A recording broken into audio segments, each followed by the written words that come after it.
channel, the DIY Crafty Muse. Today we're going to do just a quick update on a vintage scroll that I did a few months back. I'll link the video, but we're going to be adding a nice Easter and spring design to the scroll. Welcome back to all my subscribers. If you have not subscribed already, please consider doing so. I like to create simple DIYs. I will also upcycle as well as take some shopping tours sometimes, but I do like to make sure that I provide lots of great content for you each week. So hit that subscribe button so you can make sure you get those notifications and that thumbs up if you like the content. With that, let's get started.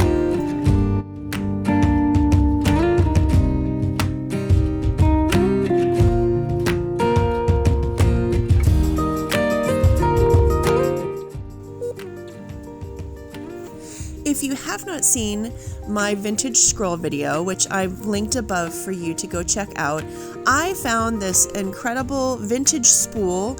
This used to hold textiles or thread, and I combined this with the idea of taking craft paper or butcher paper and creating a sign. So in my previous tutorial, I will link all those steps. It's a little bit longer than this video, but it is worth checking out if you would like to do this. I also have in that other video, I've got the links to that vintage spool and where you can find some of those supplies.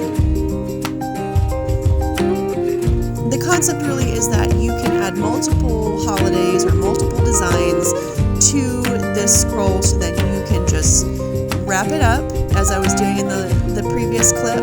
You can just wrap it up and then you can add a design so you can keep one thing up all year long and just kind of scroll through the holidays. So for this design, I'm going to be using that vintage scroll with the butcher paper, and then I'm also going to be using, I ordered some of the new spring bunnies from Couture, and at this point I wasn't quite sure what I was going to use. I ordered the new bunnies, but I also had this vintage bunny from when I originally signed up, and I hadn't used it yet. I think it's so cute, and so I wasn't quite sure which bunny I was going to use. I am also going to put together some tag decor. I've got a couple signs from the Dollar Tree, so stay tuned for that video. I'm going to be posting it later this month, but I'm going to be using those bunnies regardless. So I think I did choose to go with the vintage bunny for this project, but don't worry, those cute little bunnies that you see there on the screen are going to be used for a future project.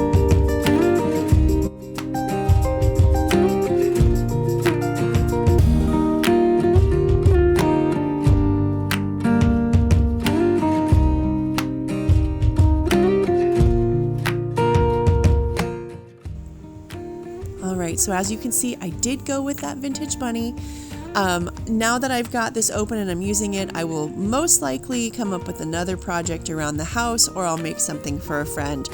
If you haven't used Couture before, these are silkscreen stencils, so unlike the vinyl stencils, you can reuse these multiple times. So I know this isn't for everybody, but it's one of the reasons why I chose to become a designer, and I like to share some of this information with you. So in order to use this, and especially on paper, now I'm using butcher paper, which has a little bit of like a water resistance, more than like a craft paper, so it's a little bit easier to use.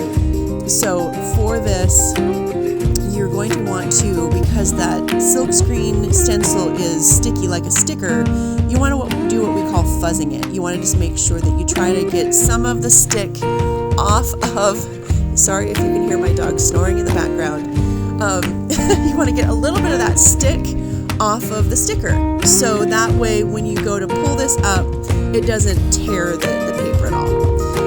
I am just using a little bit of, I'm really excited about this new paste that Couture came out with. It's the rose gold shimmer. It's so pretty.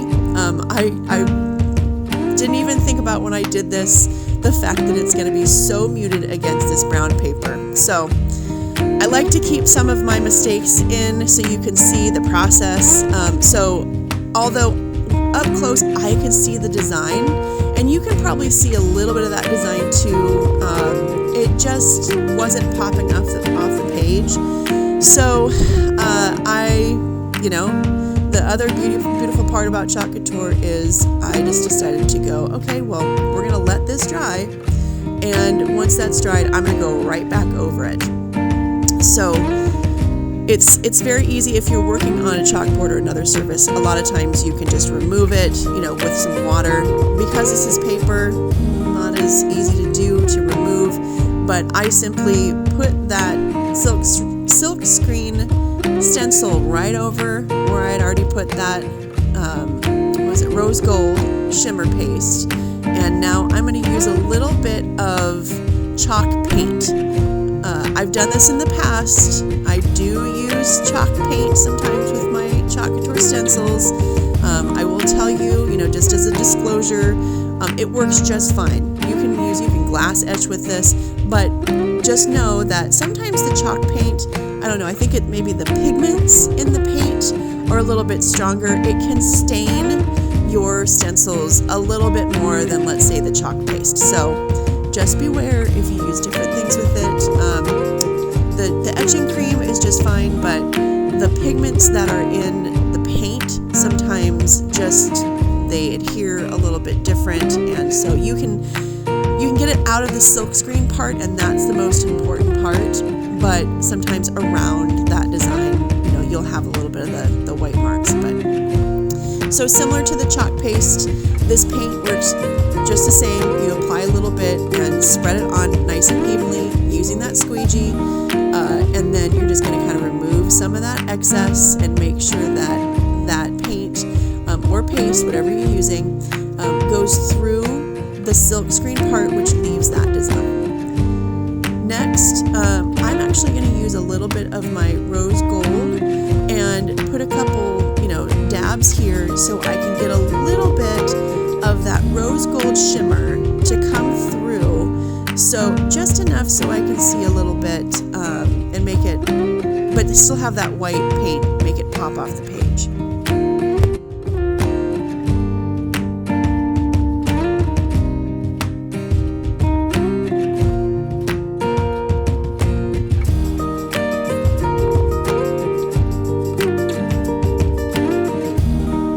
This is my favorite part, is the reveal. So you pull this back. Now remember, if you noticed when I peeled this back, I grabbed it from the center. Never grab it from the corners because it can distort the silk screen part. So grab it from a center piece and just peel that off. And because I fuzzed it pretty good, no tearing, nothing. So now you're just left with, and I think the white, it just, it pops off the page much better.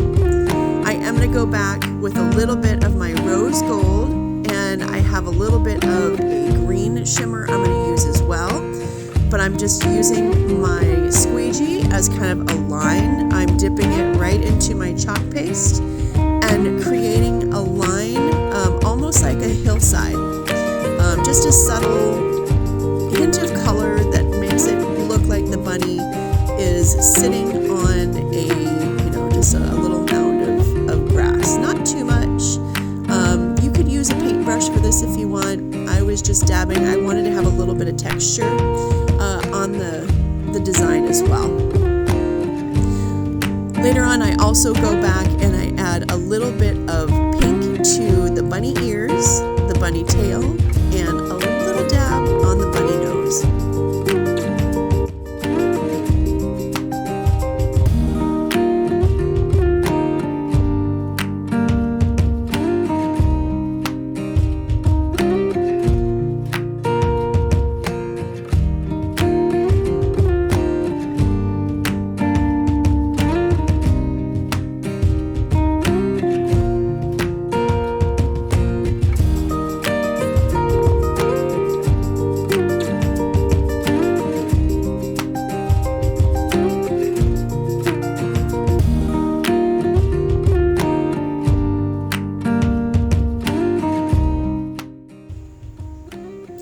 I am very excited how this turned out. I know we had a little bit of a mishap with that rose gold initially, but these rose gold accents, you know, we were able to keep those rose gold in there, but also give it a color that makes it pop off the page. I think this is so adorable. It's going to get me through Easter, it's going to get me through spring, and I hope you like it just as much as I do, and I hope you learned a little bit more about Chalk Couture today. I will look forward to seeing you in future videos. Please leave me a comment and let me know what you think, and then also let me know if there's a future project you'd like to see.